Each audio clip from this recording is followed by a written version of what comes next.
감사합니다. 안암병원 고재철입니다. 오늘 제가 준비한 주제는 최소 침습 척추 시술의 오늘과 내일이라는 매우 광범위하고 브로드하고 좀 추상적인 제목으로 준비를 했는데요. 사실 저는 경막의 내시경을 주로 많이 하기 때문에 경막의 내시경의 그 오늘에 대해서 사실 좀 서론이 길지만 서론을 좀 길게 준비를 했고요. 왜 그러냐면 이제 앞으로 우리가 내일을 준비하는 데 있어서 오늘을 잘 알아야 내일을 좀 잘 준비할 수 있다고 생각을 하기 때문에 서론이 좀 길게 준비가 되어 있습니다. 다음 넘겨주시고. 대학 교수다 보니까 이제 학생들을 많이 보게 되는데요. 학생들이 오게 되면 이제 하지 방사통을 동반한 요통이 있을 때 감별해야 될 게 뭐냐? 이런 질문을 학생들한테 많이 합니다. 근데 사실은 감별할 게 되게 많죠. 그러나 일반인들은 흔히 디스크라고 얘기하는 추간판 탈출, 추간판 돌출이나 뭐 추간판 변성에 의한 뭐 신경 자극에 의한 증상이 아주 흔한 원인 중에 하나입니다. 이런 그 디스크, 즉 추간판, 추체와 추체 외정 안 나오는데 추체와 추체 사이에 있는 판을 추간판이라고 하는데, 이 추간판은 그 가운데 말랑말랑한 이제 수액을 이제 섬유질인 섬유륜이 둘러싸고 있습니다. 이런 섬유륜이 약해지게 되면 이 가운데 있는 수액이 밖으로 밀려 나오게 되고요. 그렇게 돼서 이 뒤쪽에 있는 신경을 건드리게 되면 뭐 하지 방사통을 동반한 요통의 형태로 잘 나타나게 됩니다. 그런데 이러한 그 요통이 발생하는 기전은 크게는 메케니컬 혹은 케미컬하게 나눌 수가 있는데요. 메케니컬한 거는 이제 결국은 이제 그 디스크가 튀어나왔으니까 압력이 올라가고요. 그래서 컴프레션이 일어나서 그런 그 압력 증가 및 직접 기계적인 자극에 의한 통증이 유발되는 것이 그 주된 기전 중에 하나고, 또 하나는 이게 이렇게 없던 것이 나와 있으니까 여러 가지 사이토카인이나 뭐 백혈구 면역세포 뭐 이런 것들이 나오고 그 화학적인 변화를 일으켜서 이런 그 화학적인 반응에 의한 인플라메이션에 의한 통증이 유발되는 기전 두 가지로 설명을 하고 있습니다. 다음 주시겠습니까? 이런 것들을 치료하기 위해서 척추 수술은 매우 오래전부터 시작되어 왔는데요. 척추 수술은 1800년대 초반에도 현재 우리가 많이 시행하고 있는 라미넥토미나 디섹토미가 시행됐었다는 문헌 보고가 있습니다. 그렇게 점점 여러 가지 방법들이 발전을 해왔는데요. 다음. 오늘 주제인 이러한 척추 수술들은 주로 이제 아까 앞서 말씀드렸던 컴프레션과 인플라메이션 중에 컴프레션에 의한 통증의 기전을 더 크게 보고, 이런 컴프레션을 디컴프레션, 그 압력이 올랐으니까 압력을 확실하게 줄여주자는 개념으로 시행하는 경우가 많습니다. 그러나 실제로 환자들을 많이 보다 보면 전부 둘 다 제 환자분들인데요. 이 환자분 같은 경우는 사실 이 5S1 그 요추 5번과 천추 사이에 이 척추관 공간도 충분해 보이고요. 사실 뭐 포라미너 스테노시스가 약간 있을 것 같지만 그렇게 심하지도 않고요. 그러나 이 옆에 계신 환자분 같은 경우는 그 3번과 4번 요추 사이에 왼쪽으로 디스크 허니에이션이 상당히 많이 진행돼 있고, 심지어 코드 쪽에, 코드는 아니죠. 하여튼 듀라 쪽에 이제 변성까지도 와 있는 것이 관찰이 되고 있는데, 이 환자분 같은 경우는 사실 그 에피듀랄 블록 몇 번에 완전히 증상이 없어지셔서 그냥 약만 조금 쓰다가 약도 잘 안 쓰고 이제 처음에 오실 때는 걷지도 못해서 오시긴 하셨는데요. 아무것도 안 했습니다. 디스크를 제거한 것도 아니고 그냥 단지 주사 치료 몇 번을 했을 뿐인데 완벽하게 호전이 됐는데 반해서 이분 같은 경우는 그렇게 컴프레션이 심하지도 않아 보이고 압력이 그렇게 올라 보이지는 않지만 통증이 너무 심하셔서 결국은 내시경을 해야 됐던 케이스입니다. 이런 경우가 너무너무 비일비재합니다. 이게 많이 눌렸다고 증상이 심한 거는 절대로 아닙니다. 다음 주시겠어요? 그래서 저희 마취통증학과에서는 이분이 사실은 되게 중요한 분이신데요.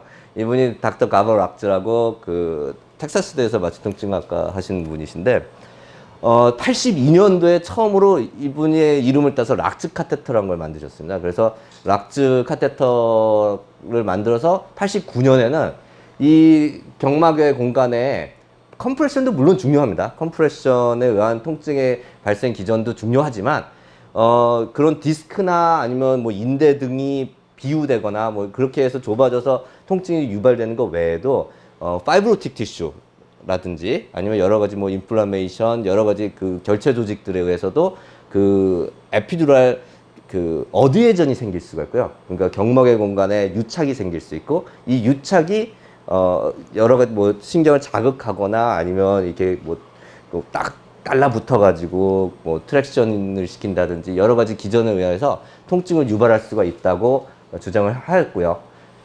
그 주장을 한 거는 그 이전이고요.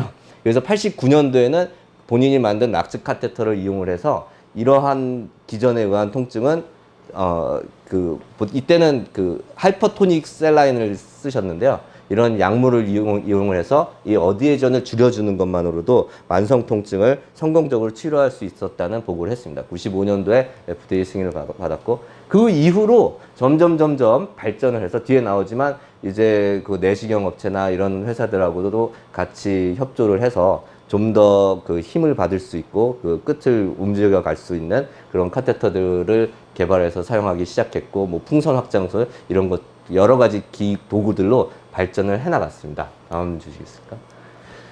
그래서 미국에서는 이제 그 현재 수행할 수 있는 그 코드를 CPT 코드라고 해서 이제 현재 커런트 프로시저럴 터미널로지 코드에도 이 락츠 프로시저가 정의가 되어 있고요. 이 락츠 프로시저에 대해서 그러네 아직까지는 마취통증학과 의사가 주로 뭐 운영하고 만들었던 이 ASIPP, American Society of Interventional Pain Physician 이 학회에서는 당연히 이 신경상수 락츠 프로시저에 대해서 매우 레커멘데이션 권장하고 있다라는 입장을 고수하고 있는데 반해서 아직까지도 정형외과나 신경외과 쪽에서는 이런 신경상수들에 대한 의견은 상당히 좀 부정적인 경우가 많습니다. 아까 말씀드렸듯이 정형외과나 신경외과 쪽에서는 좀 더 컴프레션을 디컴프레션 해주는 게 통증 치료에 더 중요하다고 보고 있고요. 근데 반면에 이제 마취통증학과 쪽에서는 어드헤지오라이시스도 상당히 중요한 통증의 치료 개념이다라고 주장을 하고 있습니다. 근데 사실 우리나라에서 신경외과 의사들도 열심히 하고 있죠. 근데 어쨌든 우리나라 심평원에서도 여러 가지 코드가 그 인정을 받아서 수행을 할 수가 있게 되어 있고요. 다음 주시겠습니다. 경막의 내시경은 사실은 역사가 더 깁니다. 1900년대 초반에도 사체에서 관절경을 이용한 관찰이 있다고 보고가 됐는데 이걸 뭐 증명할 게가 없어요. 뭐 사진을 남긴 것도 아니고 그냥 그림을 그렸는데 뭐 했대요. 그리고 책에 있고. 그러나 이제 이게 그나마 그리고 뭐 38년에는 순간적으로 요천추 신경근을 관찰을 해서 그림을 그렸다는데 이렇게 그림을 그려놨대요. 근데 뭐 모르죠. 이상해요. 뭔지 모르겠어요. 그 다음에 69년이나 돼서야 우리 사람이 달에 착륙한 해가 돼서야 이제 쓸만한 내시경과 광원이 좀 조그매져서 왜냐면 이 경막 외의 내시경, 경막의 공간에다가 내시경을 넣는다는 건 상당히 어렵습니다. 왜 그러냐면 그 공간이 매우 작거든요. 우리 장이나 이런 몇 센티미터 이렇게 되지만 이 경막의 공간은 사실 없는 공간이에요. 없는 공간을 벌려가면서 가는 거고 벌려봤자 4mm에서 9mm 정도밖에 안 나오는데 그 공간에다가 그 내시경을 넣는다는 게 그게 쉬운 일은 아니었는데 69년이나 돼서야 이런 것들을 소형화했는데 별 관심들이 없었어요. 그러다가 이제 아까 말씀드렸던 락스 선생님이 뭐 에피듀랄 그 패솔로지나 이런 거에 대한 뭐 얘기를 하고 그러다 보니까 그 경막의 공간에 관심들이 생긴 거죠. 그 경막의 공간의 패솔로지가 어떤지. 그래서 이제 89년이 돼서야 이제 최초로 경막외관 공간을 녹화를 합니다.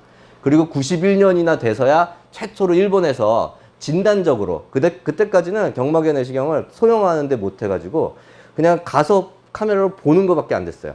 그래서 경막외 공간에 문제가 있는지 없는지를 그냥 진단적으로 보는 용도로 내시경이 발달했고 그 다음에 96년이나 돼서 마이오텍에서 이런 진단적 내시경을 상품화하기를 시작을 했습니다.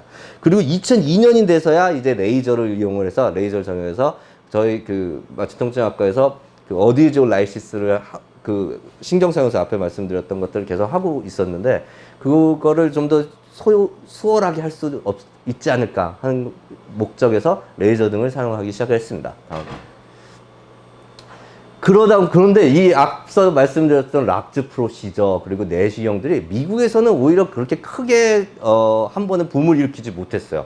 근데 반면에 한국에서는 엄청난 붐을 일으켰습니다. 그래서 90년대 후반, 2000년, 21세기 들어가지고, 뭐, 경막의 내시경, 그리고 신경 성형수 이런 것들이 엄청난 붐을 일으켜서 사실 모두 다 아시다시피 정말 커다란 척추병원들이 들어서게 되는 계기가 됐죠.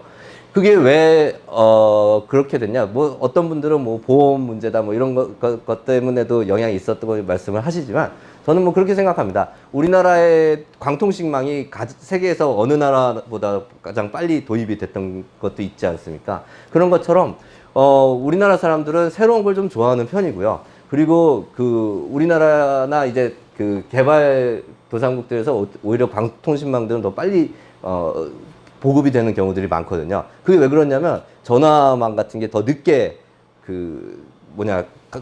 퍼진 그런 것들이 영향이 있는 겁니다. 그래서 미국 같은 경우에서는 사실 아까 말씀드렸던 뭐 신경외과나 정형외과나 이런 기득권들이 워낙 좀 강하다 보니까 그 기득권을 넘어서서 새로운 것들이 들어오는데 좀 더 거부감이나 어려운 점들이 좀 있는데 우리나라에서는 좀 더 쉽게 들어오는 점도 있었던 것 같긴 합니다. 어쨌든 그래서 그런 한국에서 경막의 신경성형술이라든지 여러 가지 프로시저들이 엄청나게 유행을 하니까 일시적 사실 한국뿐만 아니라 다른 나라에서도 많이 같이 유행을 했습니다. 그래서 다른 척추 시술들도 정말 많이 이 시기 90년대 말 전후로 시작해서 21세기 초반까지 정말 많은 시술들이 나왔습니다. 이것들을 여러 가지가 있는데요. 뭐 화학적으로 수액을 줄여주자, 뭐 아니면 내시경으로 그냥 수액 안에다 들어가서 뭐 레이저를 쓰자, 뭐 아니면 오존을 쓰자, 뭐 RDT 뭐 이런 게 있는데요. 넘겨주세요. 간단하게 얘기하자면 그나마 제일 유행했던 게 아마 뉴클로플라스티, 수액성형술과 포라미노플라스티는 요즘 유행을 하고 있는 겁니다. 수액성형술이라는 건 뭐냐면 아까 말씀드렸던 이 추간판에 섬유륜 안에 있는 수액 안에 전극을 집어넣고 뭐 목표가 되는 지점에다가 뭐 고주파를 쓰든 아니면 뭐 플라즈마를 발생시키든 아니면 뭐 음압을 걸어서 뺀 적도 있어요. 뭐 이런 걸 해서 이 볼륨을 줄이자는 겁니다. 결국은 이 아까 말씀드렸듯이 어드헤전과 컴프레션이 주된 우리 척추에 문제가 있을 때 통증을 유발하는 기전으로 생각을 하고 있는데요. 이 어드헤전을 줄이겠다는 게 어드헤전 라이시스고 이게 뉴로플라스트 신경성형술이고 그 다음에 신경성형술을 하다 보니까 이게 하이퍼토닉 셀라인이나 아니면 하이알루로니데이즈 이런 결체 조직을 녹이는 약을 투입을 해서 안에 있는 유착을 풀어주는 개념인데 이거 갖고는 안 되는 경우가 많습니다. 그러다 보니까 우리는 내시경이 필요하다라고 해서 내시경을 발전시키게 되었고요. 그래서 내시경으로 들어가서 직접 보면서 어드헤전이 있는 거를 뭐 레이저를 쓰든 아니면 볼런트한 도구를 쓰든 해서 유착을 풀어주자는 목적에서 이쪽으로 발전하게 된 거고요. 서전 쪽에서는 이제 컴프레션이 있으니까 디컴프레션을 해야 된다. 압력이 올라갔으니까 압력을 확실히 줄여줘야 된다. 그러다 보니까 압력을 줄여주는 수술을 하게 되는데요. 압력을 줄여주는 수술들은 뭐예요? 다 떼는 거예요. 다 없어요. 그럼 없으면 어떻게 돼요? 불안정해집니다. 그럼 왜 불안정해지냐면 이 척추를 구성하는 구조물들 있지 않습니까? 뭐 추간판은 뭐 튀어나와서 문제를 일으키는 거기도 하지만 척추의 안정성을 유지하는 매우 중요한 지지 구조거든요. 근데 이걸 떼면 뗄수록 압력은 확실하게 낮아지겠지만 불안정해지겠죠. 그리고 그걸 떼기 위해서는 구멍을 많이 뚫어야 되고, 그러면 근육이 다 손상되고, 그 다음에 뒤쪽에서 인대를 다 제끼고 들어가서 인대 손상되고, 그리고 사실은 이게 시야가 확보되니까 뼈도 쳐야 돼요. 그러면 뼈도 없어지고, 그리고 관절까지 망가져요. 그러니까 불안정해지니까 핀을 박아 넣어야 되고, 고정을 해야 돼요. 그러니까 그렇게 되면 어떻게 돼요? 다른 문제들이 너무 많이 생겨요. 뭐 근육이 손상이 되고 불안정해지고. 그러니까 이거를 좀 더 적게 절개하고 조직들을 가능한 적게 손상시키면서 감압을 확실하게 하자 해서 또 경막의 내시경이 이제 발달을 하게 됩니다. 다음 주시겠습니다. 근데 여기서 중요한 거는 경막의 내시경, 에피듀로스코피와 엔도스코픽 스파인 서저리는 다른 겁니다. 그거를 사실 말씀드리고 싶었습니다. 경막의 내시경은 경막 외 공간, 즉 듀라가 경막이라는 것이 이제 그 안에서 신경을 둘러싸고 있는 건데요. 이 경막의 바깥 공간에 내시경을 넣어서 진단적으로 그 공간을 보면서 그 진단 겸 치료를 하자는 게 경막의 내시경이고요. 내시경을 이용해서 척추 수술을 하자는 게 엔도스코픽 스파인 서저리입니다. 그래서 엔도스코픽 서저리는 사실은 진단적 의미는 별로 없어요. 그래서 내시경을 집어넣고, 그래서 저도 옛날에는 그렇게 많이 했는데 막 디스크에다 갖다가 내시경을 박아놓고 열심히 뜯는 거예요. 팍 뜯어버려요. 그리고 뒤에도 나오지만 아직도 뭐 그런 것들 좀 하고 있습니다. 다음 주시겠어요? 그러니까 저는 세 가지로 크게 경막의 내시경을 나누는데요. 경막의 내시경은 이제 접근 방법에 따라서 경막 외 공간에 접근하는 방법은 세 가지입니다. 물론 뼈를 깎고 들어갈 수도 있는데 뼈를 안 건드리고 들어가는 건 세 가지밖에 없습니다. 뭐 꼬리뼈로 들어가거나 아니면 후궁관으로 들어가거나 아니면 그 추간공으로 들어가는 겁니다. 네, 이것도 괜찮아요. 꼬리뼈로 들어가는 것이 바로 이런 내시경, 꼬리뼈 쪽으로 이렇게 들어가는 거. 그 다음에 이것도 클릭을 해주시면 돌아갈 텐데, 화면을. 네. 어쨌든 이것들 이렇게 네, 추간공으로 들어가는 거. 그 다음에 그 아까 이쪽에 있었던 거는 그 뒤쪽에서 들어가는 후궁관 접근법. 이렇게 세 가지로 나눌 수가 있습니다. 그래서 여러 가지 사실 펠드, 베스, 셀드 뭐 이런 용어들이 요즘 많이 나오고 있는데요. 너무 많아요. 뭐 사실은 이거는 제가 하는 것들일 뿐이고, 그 다음에 뭐 무슨 ELND, 뭐 텔라, 뭐 펠드, 뭐 셀드, 뭐 여러 가지 용어가 있는데요. 현재 나오는 내시경들은 이제 꼬리뼈 내시경은 간단하게 설명하자면 뭐가 문제냐면 꼬리뼈 공간은 엄청 작습니다. 그래서 3mm 이상 되는, 물론 3mm 이상이 되는 것도 있긴 한데 그 서양 사람들한테나 들어가지 동양 사람들한테는 들어가지도 않아요. 그래서 3mm 이하가 아니고서는 시도도 못해요. 그러니까 엄청 내시경이 작아야 되죠. 그래서 렌즈는 보통 한 0.2mm, 뭐 0.3mm 밖에 안 되고 워킹 채널도 뭐 1.5mm 이하가 밖에 나올 수가 없습니다. 그러다 보니까 시야가 안 좋고요. 그리고 문제는 이제 척추에 문제가 있는 대로 꼬리뼈를 타고 쭉 올라가야 되다 보니까 신경 그 밑에 없는 공간을 그 세이크럴 플렉서스 그 여러 가지 신경이 밀집한 데를 걸리면서 들어가다 보니까 환자가 아파하는 경우가 많고요. 못 들어가는 경우도 많아요. 그리고 피가 나면 너무나도 이게 작은 내시경이니까 지혈하면서 들어가기도 힘들고요. 근데 그 반면에 이제 그 인터남이나 PLD나 이런 것들은 좀 큰 거, 7mm에서 9mm 정도 되는 내시경을 쓰다 보니까 아직까지 그 좀 인시전이 크고요. 보통 이제 우리가 최소 침습, 마이크로 디섹토미 이런 거 할 때 한 1mm, 1.5mm 뭐 이 정도 그 구멍을 뚫거든요. 근데 1.5mm래. 15mm 정도 뚫거든요. 근데 이거는 한 7mm 정도에서 9mm 정도. 아직까지는 큽니다. 그러다 보니까 환자들이 이 정도만 해도 힘들어해요. 그러니까 마취를 해야 되는 경우가 많고요. 뭐 여러 가지 문제점이 있습니다. 다음. 빨리 넘겨야겠네. 하여튼 셀드를 보다면, 셀드는 어떤 개념이 이제 꼬리뼈로 들어가는 내시경의 약자인데요. 시야가 이렇게 안 좋아요. 그래서 이게 하다 보면은, 근데 의외로 뭐 효과가 좋긴, 이건 제가 그 기사 냈던 건데, 어쨌든 뭐 의외로 괜찮을 때가 있긴 합니다만은, 뭐가 문제냐면, 이렇게 시야가 안 좋아서 이제 이분은 정말 유착이 심했죠. 이게 바로 이 파이브로틱 티슈입니다. 어디에 엄청 심한 거죠. 그래서 이거를 레이저를 이용해서 감압을 좀 해주는 건데요. 레이저가 직진하는 레이저를 써요. 그래서 구멍을 뻥뻥뻥뻥 뚫어요. 그러니까 수술이 끝나고 나서 서전이 마음이 안 좋아요. 왜 안 좋냐면 뭐 벌집 파놓은 것 같고 되게 뭐 피가 나도 지혈도 안 되고 되게 힘들어요. 그 의외로 효과적일 때는 있으나 이게 아주 깔끔한 느낌은 안 들어요. 다음 주시겠어요? 그래서 저는 사실 텔라를 좀 좋아하는 편인데, 왜 텔라는 이제 추간공으로 들어가는 내시경인데, 그래도 추간공은 꼬리뼈보다는 조금 공간이 커요. 그러니까 조금 큰 내시경을 넣을 수가 있는 거예요. 그러다 보니까 레이저를 이렇게 그 옆으로 들어가는 내시경을 레이저를 쓸 수가 있어서, 기본적인 개념은 이제 그 꼬리뼈 내시경은 산이 이렇게 솟아가지고 위에 그 신경을 자극하고 있다. 그럼 산 밑을 구멍을 팡팡팡팡 뚫어서 산아 꺼져라 하는 거예요. 그런 개념인데, 그러면 산에 구멍을 뻥뻥뻥뻥 뚫으니 깔끔하지가 않죠. 이런 식으로. 근데 이 텔라는 어떤 개념이냐면, 이제 산 위에서 산 아래를 내려다보면서 산을 이렇게 빗자루 질러야 돼서 살살살살 깔끔하게 이렇게 줄여주는 개념이거든요. 다음 주셨어요. 이건 좀 빨리 이렇게 해서 쭉 넘겨주실 수 있어요? 안 돼요? 하여튼 이거는 이렇게 추간공으로 이렇게 싹 들어가서 좀 이게 좀 느려가지고 뭐 이런 걸 집어넣고, 사실은 요 회사랑 저랑 아무 관계가 없는데 제가 이거를 그게 안 되나요?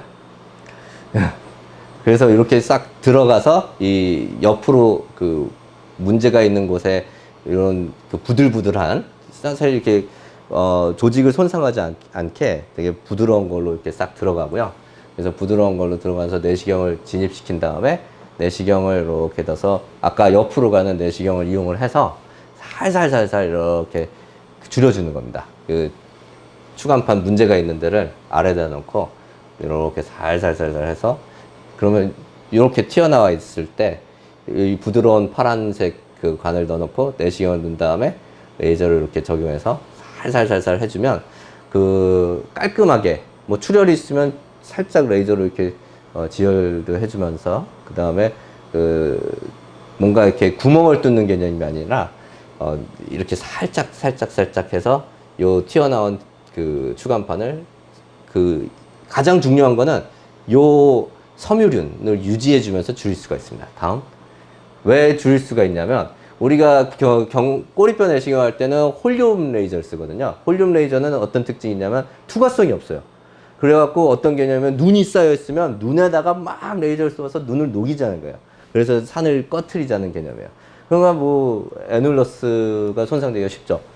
근데 이 텔라를 할 때는 엔디양 레이저를 쓰거든요. 그 엔디양 레이저 같은 경우는 뭐 투과성이 그렇게 높지는 않다고 하지만 어느 정도 투과성이 더 있어요, 홀륨 레이저보다.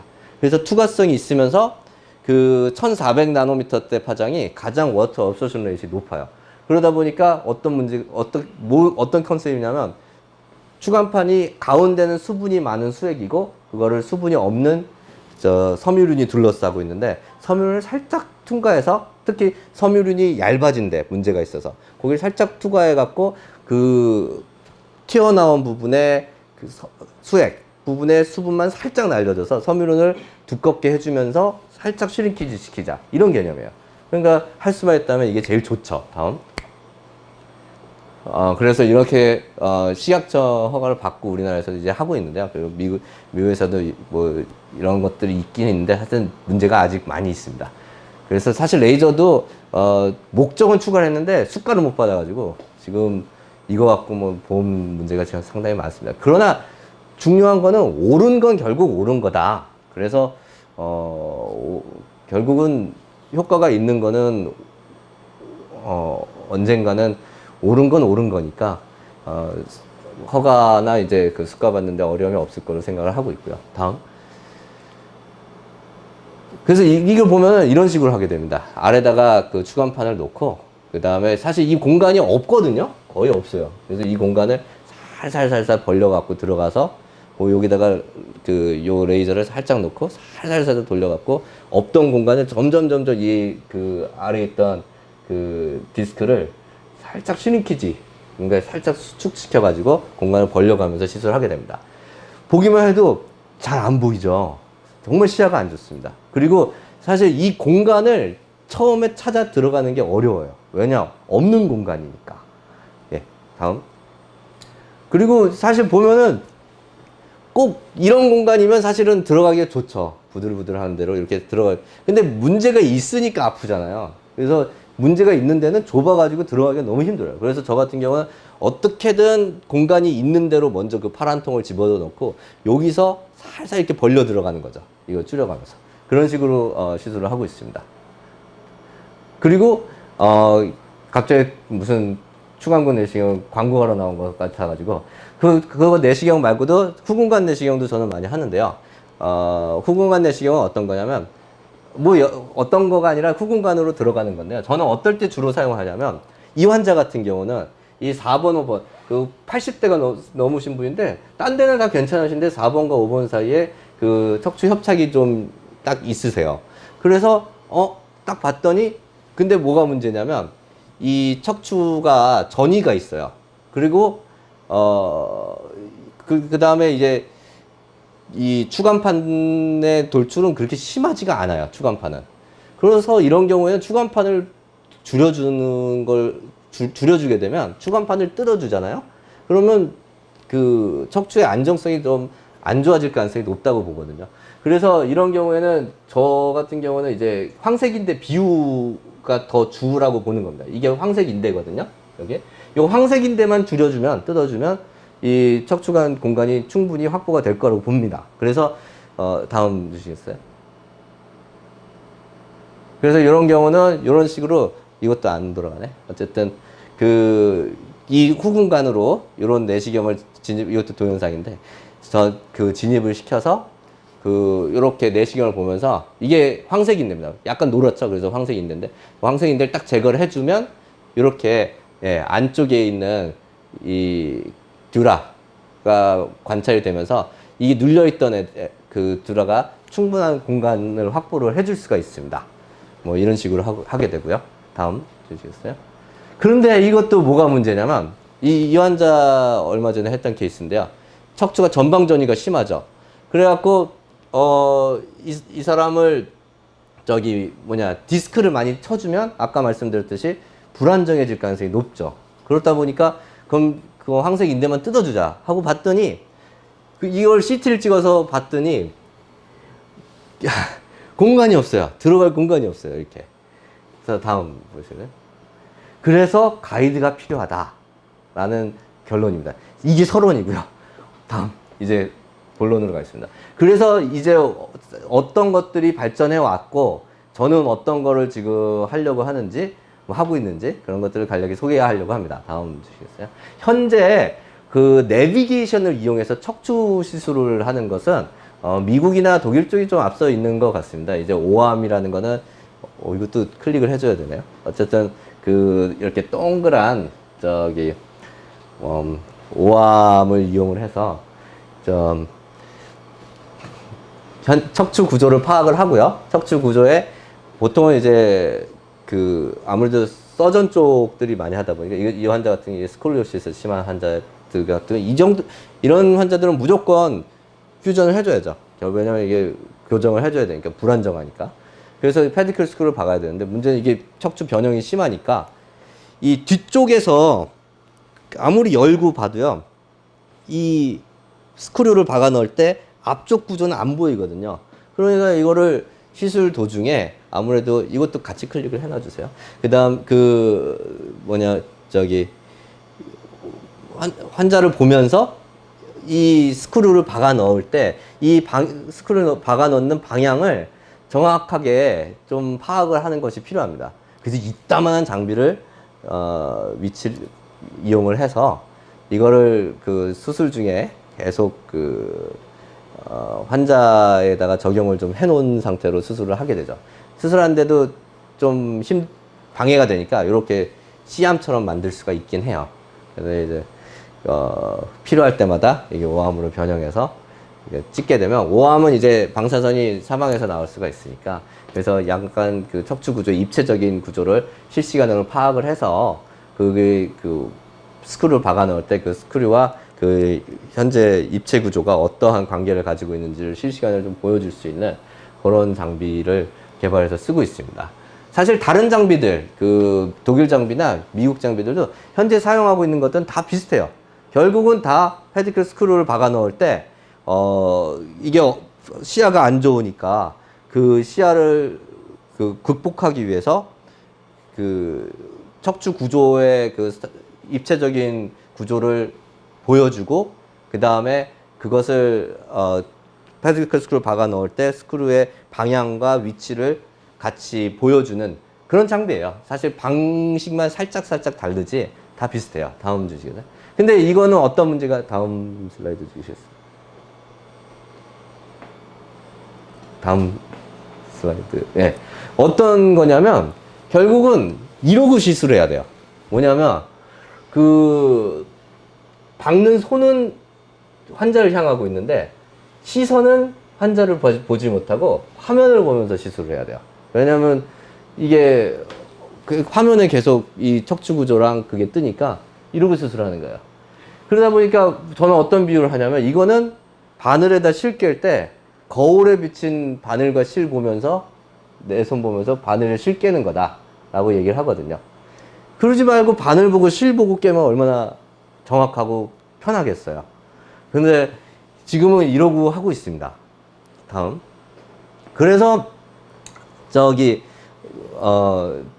저번 달에 이제 이드키 박사님이 또 이거 간략하게 소개해 주셨지만 이스라엘 업체는 바늘 보고 실 깨자 이러고 페디클 스크루 픽세이션 할 때 증가현실 디바이스를 이용을 해서 이거를 직접 환자 몸에다가 넣고 그 다음에 이거를 그 환자의 척추 구조를 증가현실 디바이스에다가 보여줘서 이거를 그냥 바늘을 보고 실 깨는 것처럼 척추 구조 그 시술자가 직접 보고 도구를 적용할 수 있게 하겠다라고 개발하고 있는, 그래서 이제 뭐 거의 뭐 만들었다 안 만들었다 하고 있는 이런 장비가 있습니다. 그래서 이걸 보면, 근데 이거 보면 참 안 정확해 보이는데 어쨌든 이런 것들을 개발해서 사용을 하려고 하고 있습니다. 보면 이렇게 인베이시브한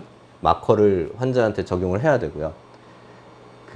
그리고 직접 환자 몸에 이런 척추 구조물이 나오면 이걸 보면서 시술할 수 있다는 개념입니다. 사실은 이때는 인베이시브한 마커를 다는 게 문제가 안 되겠죠. 왜? 페디클 스크루를 왜 박습니까? 박는 이유는 물론 둘 중에 하나예요. 불안정해서 박든지 불안정해질 거기 때문에 박는 거거든요.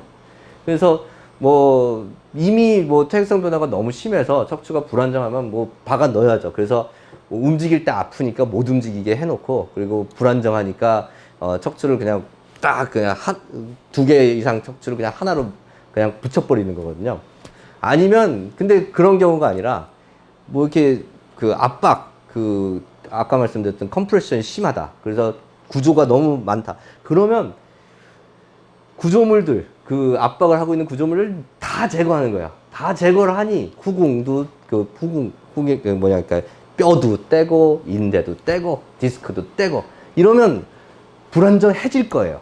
그러니까 불안정하니까 불안정해질 거 넣자는 거예요. 그게 바로 이제 퓨전이거든요.